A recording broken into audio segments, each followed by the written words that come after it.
Project Management Insights, providing project managers with professional development in the interpersonal skills areas of leadership, team building, and communication.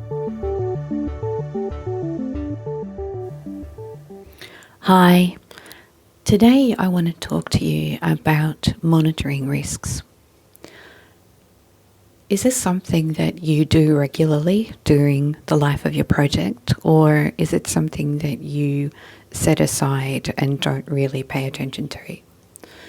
What I've noticed in working with many project managers is that the risks sit on the back burner. They're not something that they pay a lot of attention to during the life of the project. And I'm going to say that this is then a problem, because for me, a risk is nothing more than something that is likely to happen. Here we're talking about the sorts of things that are going to disrupt the project and make it impossible or not possible for it to be delivered. And they can be small things or big things. And the best thing, I guess, that we can do in the space of managing a project is to be aware of as many of these possibilities, the things that are possible, and have an awareness of them and the fact that they might become possible, and then have a plan in place so that if they do eventuate, then we're ready for them. Or having a plan in place so that we minimize the possibility of them occurring. Risk to me sounds like it's a word that's taken as if it's drama, something we need to be concerned about, something that's big.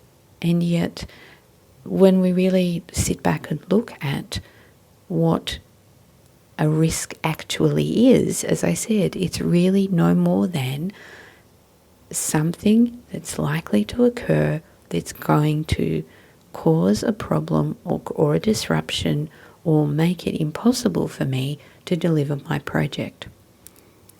And if you're then comfortable with that, what you will find is it will be easier to be able to collect risks or to become aware of risks and to then feel comfortable adding them to a register. And then it's also easy to come up with a mitigation strategy, because what you will do is you will automatically be able to think through a process of, if that would happen, what would I do? How would I tackle it? Who would I get in contact with? What would I need to have in place? What would it mean? What would need to happen? That's what your mitigation strategy is. And in that also, you would be noticing who else you needed to have involved. So would somebody else need to be responsible for managing that plan or that process to stop or, fix that problem that occurred? And if you think of your risks this way, it means that it's very easy then on a weekly basis to go to your risk register and look through these problems, possible potential problems that might occur, and to notice, well, is the strategy that I've got written down or the plan of action still current? Is that still what we would need to do? Or does it need to be updated? Is there something that's changed that means that won't work anymore or somebody else needs to be involved? And so this is a way of monitoring your risks during the life of your project, and it's as simple as updating that strategy or plan, which is your mitigation strategy, and understanding if there are other people that now need to be involved or not.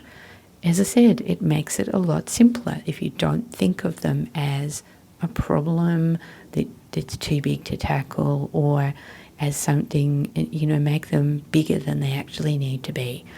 Go back to basics with it. What are some of the simple things that could happen that would derail my project? And start there.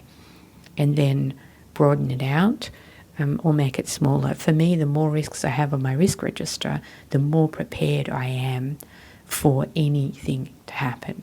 And that's a good thing, because it means then that my project, no matter what happens, will be delivered.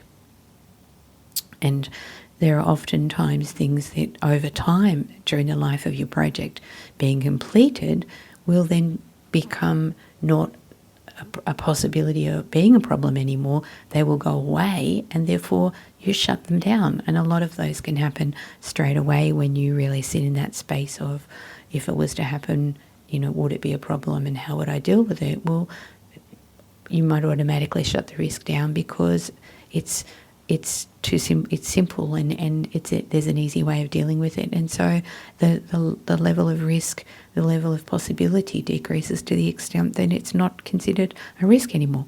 And so that's a really good way of looking at it. So don't be afraid of your risks. See them as potential problems or potential things that could occur that would cause a problem to the delivery of your project. And if you have this mindset, then your risks will be easy to find, easy to put a strategy in place to manage, and easy to manage during the life of your project. And for everyone's sake, there's real value in monitoring them during the life of your project. Till next time. Thank you for listening to this Project Management Insights podcast. Be sure to visit projectmanagementinsight.com and sign up for our monthly newsletter or to receive updates on upcoming training.